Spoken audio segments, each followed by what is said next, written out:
We have Oscar Gonzalez that's joining us for this podcast. Super excited to be able to have him on because he has helped big agencies grow and scale their agencies on the marketing side so they're not having to outsource. They bring it internally and helps agents get leads at cost. And what we're going to be going over in this episode is, hey, what's better? What advertising platform should you be advertising in, spending your money? Should you do it yourself? Should you hire it out?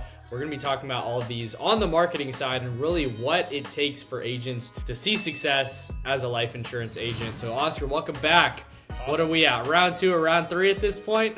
Yeah, man, something like that. You know, I mean, we've been doing it since the beginning, brother. So awesome to be here again and connect, spend a couple minutes and just talking, man, helping people out here. Yes, sir. Well, dude, I know that you and I have kind of had a decent history at this point. We've kind of known each other for 2 years now, maybe 3 years. In 2023 we linked up, beginning of 2023. So it's been over 2 years now, which is cool. Yep. And so I remember finding you through David, and then you and I kind of connected, and we've done stuff in the past and things like that, which is really cool. But give us a little bit of what you've been doing over the past 2 years or so. I know a lot of things have changed, so bring us up to speed with what you got going on. Yeah, man. Yeah, we've been focusing a lot now as a business on a lot of agency, ad management. Of course, still servicing independent agents and new people coming into the business, but that's probably been our biggest shift, is growing that department of agency work. I think we've found some real advantages and things that a lot of agencies out there that are starting that process of building, growing, really weren't doing. And so I applied a lot of the stuff that I know from running large call centers. And within those models, a lot of like lead distribution stuff, call cadence, just all the things that a team really needs once it starts growing to be able to efficiently run the leads, efficiently distribute leads, and make sure that that the owner is getting the most out of every dollar they're spending out there, and just kind of implementing those systems. So that's been probably the biggest part of growth for us in the last couple of years. And then right now working on a couple of new projects that we're going to be rolling out in the coming months that will be part of obviously our main fundamental business, but just add-on services and products that are going to help agents out there really scale and push to next levels. So working on that. I've been implementing a lot of cool AI into ad management. So now we're not just relying on like VAs and people to be managing the ads, but rather we're implementing a lot of AI stuff on the background to make sure that we're following metrics, and then instantly changes are being made to an ad versus having somebody go through it and all of that stuff. So cool stuff out here happening with AI, and we're trying to stay ahead of things and just grinding, man. You know how it is out here. Yeah, I get that. So let's talk about special ad categories. So obviously we saw that as a shift recently. Beginning of this year, there were some changes made, and then really it seems like they started cracking down about a month or two ago. What's your best advice for agents out there on that side, really wanting to make sure that their ads are compliant and their ad accounts aren't getting burned? Yeah, I mean, the biggest thing is obviously just following it, right? I think exactly like you said, like in the beginning, it wasn't being enforced. It happened like January 27th or whatever they started doing it, but it took them like 60 days to really like start enforcing it. And really in the last like 60 days, it's like, if that thing's not classified, if the campaign's not classified, it's just going to get rejected. So I don't even think there's a place to try to not classify it. I honestly don't even see a reason to, right? I think if you understand the concept and the changes that it's brought to campaigns, then you just got to work with it, right? Again, instead of trying to work against it and find like workarounds to something that eventually will just limit your ability to scale a campaign. And so I think it's just understanding special ad categories and more importantly, because obviously it's simple to understand, right? It's part of insurance, and here are the restrictions that you have. But I think what's more important is the back end of it, right? Like, okay, well, if I'm now going to have to run an ad to people that are 18 to 65, what does that actually mean for the performance of the ad? How can I help the algorithm find my audience and my avatar quicker, right, than it did before? And I think understanding those things, like the biggest thing we see right now is agents or agency owners not giving a campaign enough time to get out of learning, right? And the idea that, well, if it now has to find your audience within a scope of people 18 to 65 plus, then it's pretty obvious that it's going to take that algorithm longer to find that right person, right? Because it's going through a larger subset of people. And so I think understanding that and having that patience that before, like, and this is something that comes up a lot, right? Like learning is pretty standard on a campaign. It's, 50 conversions over 7 days. But that doesn't mean that after those 50 conversions, like the campaign is optimized and now you're off to the races. That's not the case at all, right? And we're seeing that now even more with special ad category. So I think it's understanding those things and seeing that as the campaign plays out. The biggest thing that we're implementing, and we've been doing this for a while, but I think now marketers or people running ads need to be using is creative. Like I don't, one or two ads on a campaign can still maybe work, right? And you can still get results. But I think to properly optimize and to properly get good production out of a campaign and be able to scale it, you really need to be running through a lot of creative, right? 8, 10 creatives at a time, shifting in and out of more creatives as the campaign progresses. So I think creative is probably one of the bigger things that now plays a part in any campaign that you're doing in insurance. For sure. No, I like that. And that creative output is something that is a big bottleneck, I think, to a lot of people. And it's cool because you're starting to see the transformation as far as like how far can AI actually go. And then it helps on that side as far as just the creative output that you can actually get from that. So we're going to be doing something real quick that we have never done on the show, which I'm excited about. So we're going to be doing a this or that. Okay. So obviously like this is something that we're going to be doing it insurance specific and we're going to be doing it some marketing, but I need you to just fire off. I'm going to fire questions, this or that, and just say one. Okay. So number 1, videos or pictures? Videos. Pre-fill or manual? Manual. Okay. Lead form or landing pages? Lead forms, but it depends on where the campaigns are. But initially, lead forms. Targeted or broad? Broad. Facebook or TikTok? Depends on the line of insurance. Okay, well, let's talk about that for a second. What do you mean? Well, I think your audiences shift, right? So like if you're talking about final expense, I think Facebook is a better place for it. You're starting to see a little bit more movement in final expense on TikTok. But if you're running like IULs, health insurance, right, a younger demographic, then I think TikTok is a better platform right now for some of those lines. No, that makes sense. Okay, what about Facebook or YouTube? Ooh, that's a good one. I think, for volume, Facebook, I think as you have now volume coming into your campaigns, YouTube becomes a very, very good second option. And in some cases first, it just like, again, it depends on who's watching this, right? Because if it's a brand new agent that's just getting started or they want to get into lead gen, they've never ran it before, Facebook becomes the easiest route to start the process. But YouTube has been giving some really great results across the board. So, what about YouTube or Google? For me, YouTube, right? Yeah. I'm not a Google search pro, so like that's just not a realm that I'm really good at. I never got into it, and so I've You can waste and go through a lot of money on Google search and be no further to where you're trying to get to. And so for bang for your buck, YouTube. Paid or organic? Oh man, this is such a good one. Such a good one, bro. Like, paid.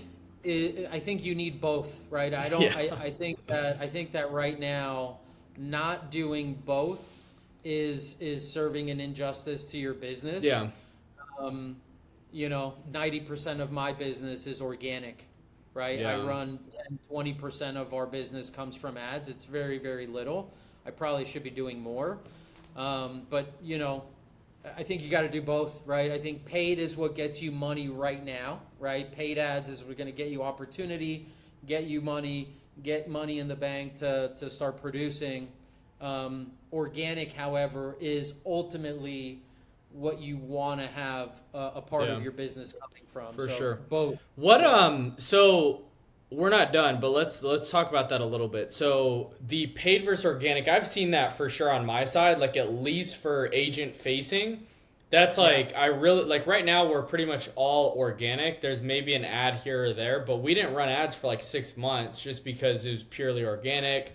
Facebook, YouTube, podcasts just like these, other stuff like that, right? But for the client side, for the agency, I don't think we've had one organic lead besides a referral, right? But like organic on socials for final expense insurance, like what would you say for that side to be able to grow that organic side? What do you do? Because obviously, like, I'm not a senior by any means, so it's easy to be front facing on this side, but we haven't cracked it on this side, and it hasn't been a big thing that I've thought about. But what would your thoughts be on that side? Man, I think the opportunity is massive for an agency to produce organic content to the consumer. Because like hiring a UGC or like doing what, or as far as organic goes? I think educational content about final expense, right? I think that's the opportunity, right? Or whatever line of insurance you're doing right now. Like, you as an agency don't see a lot of organic because you're not creating content for that consumer, right? And I think your content, of course, is driven directly to agents, just like my content is directly driven to agents. But, like if I go back to 2-3 years ago when I was writing insurance, I focused heavily on TikTok and creating educational content for ACA and private health. And man, it took me a year, but a year later, I was 15-20 appointments a week, organic coming in through TikTok. Yeah, I remember that. It's boring stuff, right? But the opportunity's there, right? For an agent to create content on educating a consumer about their line of insurance. And it's the redundant stuff, right? Like whole life versus term, what's ROP, what's, all the different things that people want to hear about. That's the opportunity. There's not enough of that, right? Like there's a million agencies out there making content to recruit other agents.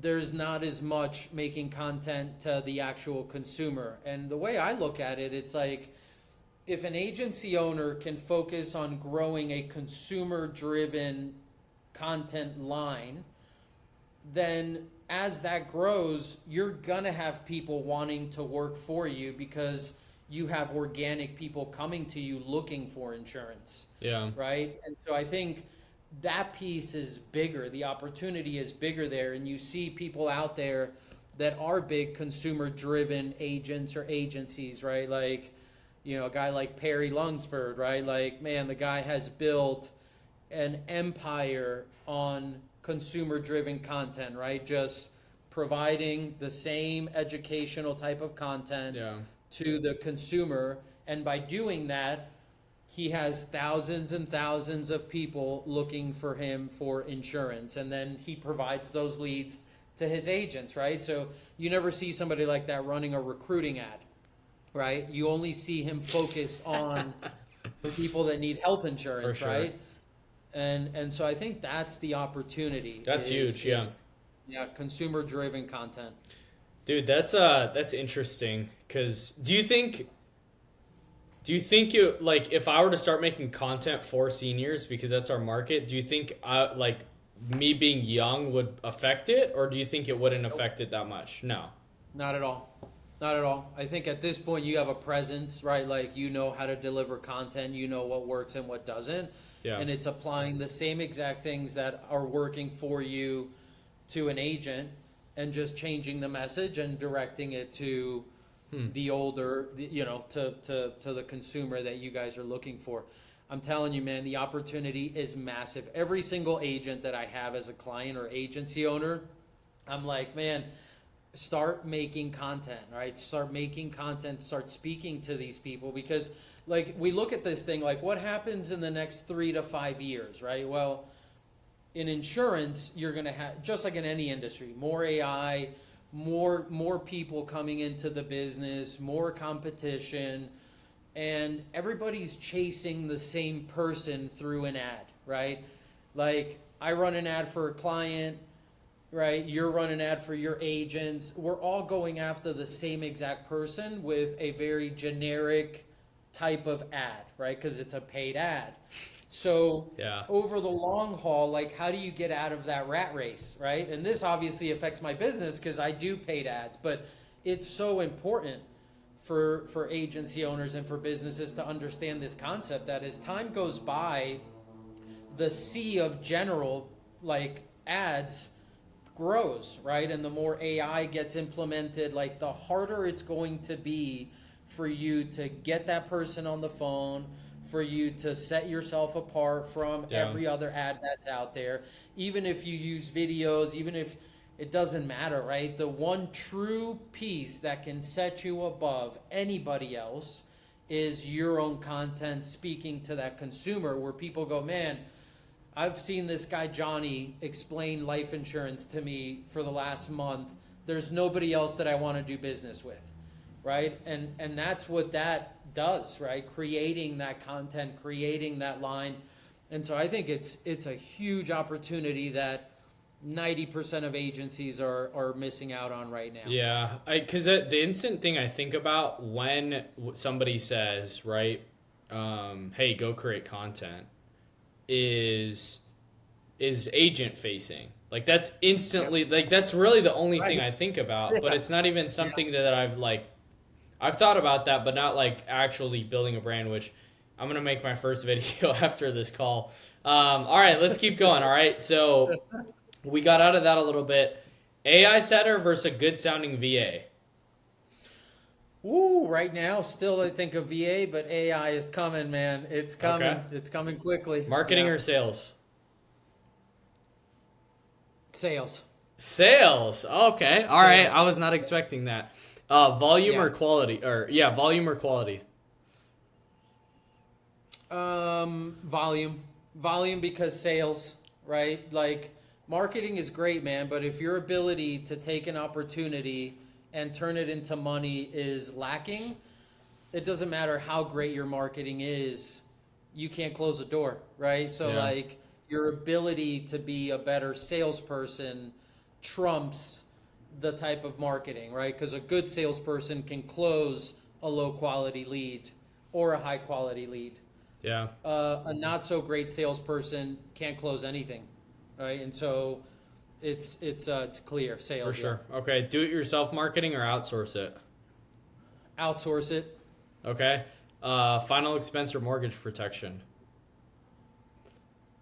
Man, I like that's tough. I think final expense. I think again for people who are starting, get your foot in the door, learn this business. I think final expense, mortgage protection to me, and term I think is a more general thing, because if you specifically are going after mortgage protection marketing or people out there, you're just so tied to market conditions. Correct. Yeah. Right? Like you're tied to interest rates, you're tied to housing, you're tied to all these. You're tied to the mortgage business. Right now, you're seeing it, right? Like rates are stuck. Nobody, right? Feds are not moving rates. Maybe they're talking about moving rates at the end of the year. Okay, so what are people going to do, man? People are going to hold off on buying a home, on refinancing their home until they see if rates are going to come down. And so if you're tied to that, you're going to see these fluctuations in mortgage protection. So I think if you're doing mortgage protection right now, you should be switching your message and going more general term. Is mortgage protection dead right now? I wouldn't say it's dead, but you like we're seeing, man, agents from all these big mortgage protection IMOs like running for the hills, man, trying to figure out like, man, this is dead. Our IMOs leads are not good. Like we don't know what to do. Yep. And it's because they're still like messaging mortgage protection, right? But it's clear, right? You see that when rates are not moving down or when rates are moving up, right?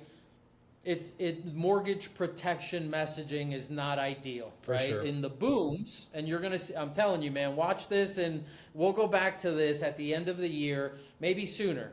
But Fed comes out and says that they're gonna drop a 0.5 point in rates. You're gonna see mortgage applications go through the roof for refinances and then purchases, and then immediately you're gonna see mortgage protection go back up. And so I just don't want to be tied to that, right? To these like other factors outside. Like I want to talk to people every day that can make a decision to protect their family based on good fundamentals of what I have to provide to them. For sure. Not so much based on like, am I going to refinance my house because rates are not high or if rates come down. So final expense or IULs or annuities and annuities? Oh man, this is a tough one too. Like, I'm going to say final expense, man, and I don't want to offend my... Oh, I love it. I love it. I'm just a market guy, right? Like, man, I've been... Give me the product, I'm marketing it. Yeah, man, like, I just, I'm not me personally, I'm just not the biggest believer in what annuities do and IULs. I think they're a good product. I think they serve a purpose. I think they're part of a larger portfolio for somebody. Yep. But it's just not, Dude, I remember when I was just leaving. I think I just left like one of the big IMOs, and I remember like I bought an IUL. Dude, I was 20. I bought an IUL because I was like, dude, like, why wouldn't you do this? Like, this literally is a no-brainer. And I remember you and I had a pretty in-depth conversation about this, and you're like, dude, even if the market crashes, and it has, if you look over the long term, you are going to smoke anything that an IUL can bring if you just put your money in the market. And I was like, dang, okay. And so as I've started to see that, and as I've started to see like different dips and everybody like posting crazy social media content about, hey, mortgages going away or whatever it is, right? Or there's a recession coming or this or that, buy an annuity right now. I think when even during those times happening, I've seen that come true. Like, dude, you can't, even if you couldn't drop, getting a 50% increase or a 50% growth is not something you're going to see in an IUL, and it can't. And you're going to get smoked in the long run with it. It's and then again, and then they're front loaded, right, in fees, right? If we break these products down, and like, man, I'm 43, right? I've been trading stocks, right, since I was 22 years old, right? And I've been investing, and I have 401ks. I run my own portfolio, right? I have for many years. And I've gone through this over and over again, man, because there's been times where I'm like, man, should I get one of these products, right? Should I just add it to my portfolio just to have it? And I don't see it, right? I just don't see the benefit in it. Again, could it be a part of a well-balanced portfolio? Like, should I have a piece of my money perhaps in an annuity as I get older because it is capital preserving? It avoids like big dips. I think as you get older in life, those things become more important, right? Capital preservation versus just growing. But like a 22-year-old guy that has his life ahead of him, like right now is the time to be aggressive, right? Like you got to be Not in annuities, right? Like that's not where you're going to compound the amount that you really should over the Yeah. next 20, 30 years. So it's a touchy subject for me just because again, obviously we help annuity agents, we help IUL agents, and I do believe in those products. I think that there's a purpose and a need for them. What I don't like is the fear mongering that some of these agencies do Yeah. or marketers do to try to scare people, right, into buying an annuity, like taking every dollar that they have and putting it in an annuity because if not, the market's going to crash and you're going to lose everything. That's what I really am against, right? Like, Yeah. again, I think annuities can work for anybody. But when you have someone that has a nest egg of $100,000 and you tell them, hey, you should put all of it in an annuity or in an IUL, I think that's absolutely mismanagement of money for somebody, and that's what I'm heavily against, that specific thing. Yeah. For sure. Because I think it just So it's Yeah. man, I'll get fired up about this, man. I love it. All right, a few more, okay? Go high level or a different platform? Go high level. Go high level. Okay. Yeah. Facebook or Instagram Uh, for advertising? Depends on the line of insurance. Again, same thing as before. Like the older community, they're not as much on Instagram as they are on Facebook, right? Instagram is really a younger demographic platform. And then for just workflow, in office or virtual? Well, that's another good one, man. I think if you're building a team, I think we're in a world and a time now where virtual is just like it's everywhere, right? Yeah. And so I think it's really hard. It gives so many benefits, right? The ability to work from anywhere, the ability to hire anyone. So I think it has a lot of like great benefits. At its core, when I have clients, agency clients that run call centers that have like everyone's coming into an office to work. And when I look at how quickly that kind of operation can scale and the production that they can do in comparison to a virtual team, it's not even, you can't even compare the two, man. Like having a sales team in one building, having a manager on top of them, and running a crew that's all together, man, the efficiencies are many times better than a virtual call center or virtual room. So it depends on where you are. But for me, virtual. I mean, I'm in Colombia. If I wasn't virtual, I wouldn't be able to live the life that we live. And so I think there's benefits For sure. to both. No, I like that because I've been thinking about opening up an office here just because of, especially with our free lead agency, just like it makes a lot of sense.